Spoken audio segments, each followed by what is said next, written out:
Урманкул Токтуралиевич, biz keçе кезексиз сессия учурунда эки негизги мыйзамды кабыл алып бердик эле да. Азыркы артка кайтарылган мыйзамды эки окууда кабыл алдык эле. Анан бир дагы мыйзам бар эле, негизги мыйзам бул маалыматтарды манипуляциялоо жөнүндө мыйзам эле да.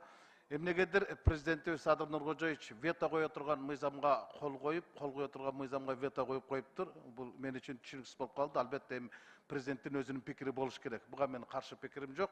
Бирок мен айта турганым жанагы маалыматты манипуляциялоо, фейктер жөнүндө мыйзам күчүнө кирди иштеп атат да. Мына кече жакында өзүңүз күбө болдуңуз, бир ырчы кара тоголок кат менен кайрылды эле биздин 4 депутатты ички иштер министрлиги сурады.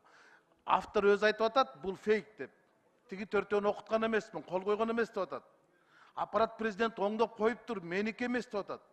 Анан фейк маалымат болуп турса дагы, жок маалымат менен мурдагы кийинки мына Жанар Акаевди, Канат Кедейхановдун баардыгын барып сурак алышты да. Мыйзам тескери иштегенде ыйман тескери иштеп баштайт. Буну биз көргөнбүз да. Өткөндө бизге сабак алышыбыз керек да, эми Садыркулов, Рахматолгор Аудини коюп кеткен эмес да. Павлик 6-этаждан секирип кеткен эмес да.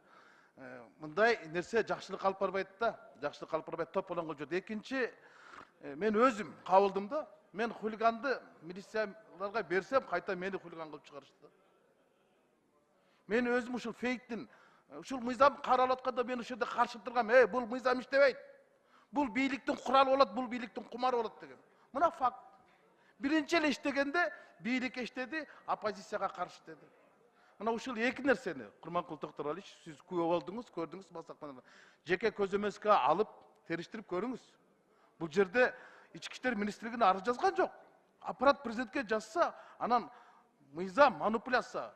Булду айтып атса автор иликтеп атат да. Мына элде ушундай терс. Рахмат. Урматтуу баяндамачы, арине белекке келген аттын тишин карабайт, бекер келген акчанын көзүн карабайт дейт. Келип турган жакшы, мен толугу менен гранттык немени колдойм, бирок ушул өңүттөн алганда мен бир таза суу боюнча тактап алуучу суроом бар эле. Камбар Ата шаарчасынын таза суу проекти эмне болду?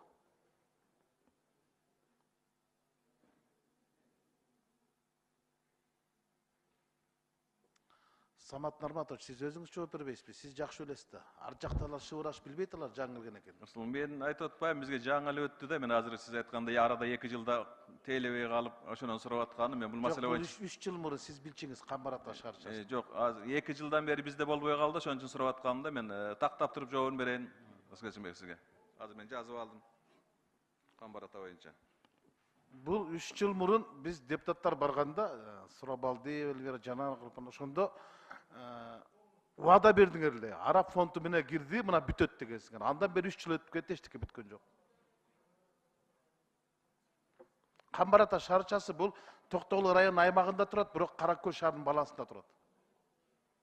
Байкуш өгөй болуп калган да. Эми ошол жердин таза суусу жок. Тап жооп берейин. Уруксат берсеңиз жазып жүрүңүз. Экинчи ушундай эле суроо, теге 5 айыл бар Москва районунда, Кепер арык, Чоң арык, Ак Торпок, Мураке дегенчи жолдун боюнда. Ошонун таза суу маселеси дагы мен сунуш киргизгем, убада бергенсиңер, анын жарымысы бүтүп калган. Аркы Ак суудан алып келип резервуар кубасыңар 30 миллионго. Анан кийин пайдасы эмне аны куруп койгонуңар, эгер айылга таза суу жетпегенден. Айылдын чекесин алып келдиңер дагы токтоп калды, туурабы? 5 айыл жолдун боюнда суусу жок отурат. Ак суу. Илгери биз ак сууну билесиз да, ак сууну. Самат Нарматович жакшы билет болуш керек. Илгери биз ак сууну сатып иччүбүз. Ошол сайдын суусун. Алар жатып иччи. Азыр алар сатып ичет. Биз жатып ичип атпайбыз. 5 айылдын суусу жок. 3 жылдан бери мен уктатып келесиңер. Ана мына деп. Айылдын чекесине чейин 30 миллионго куруп алып келип койдуңар. Анан тартпай атпайсыңар. Бул долбоор эмне үчүн аксап турат? Айтыңызчы. 5 айылдын таза суусун.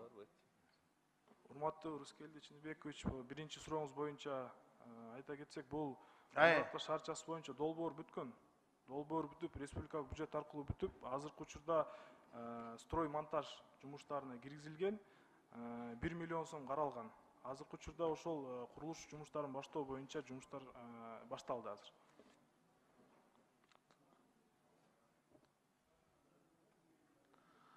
Ал сиз айткан маалымат туура эмес маалымат. Ал ал эски проект болчу, ал тиги Каракөл ал башка эски неме менен суу сордуруп келаткан. Жаңы проект бар болчу 29 миллиондук.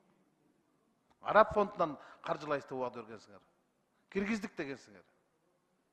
Ошо кирген жок. А сиз жана 1 миллион сом 1 миллион Келчинбекович, бул маселени биз ошо республикалык бюджет аркылуу да толук бүтүргөнгө аракет кылабыз. Анан кошумча жумуштары, сиз айта кеткен кошумча жумуштар боюнча сизге А экинчи 5 ай боюнча айтыңызчы, кандай иштер жүргүзүлүп атат? Московский райондуку. 5 айдын таза суусун жарымысы бүтүп, жарымысы бүтпөй турат. Канча жылдан бери? 7 жыл болду. Бул 5 айыл боюнча айта кетсем, бул Московский район боюнча экинчи этабы долбоорлук сметалык иш кагазын даярдоо боюнча бул республикалык бюджеттин каржылоосуна кирген.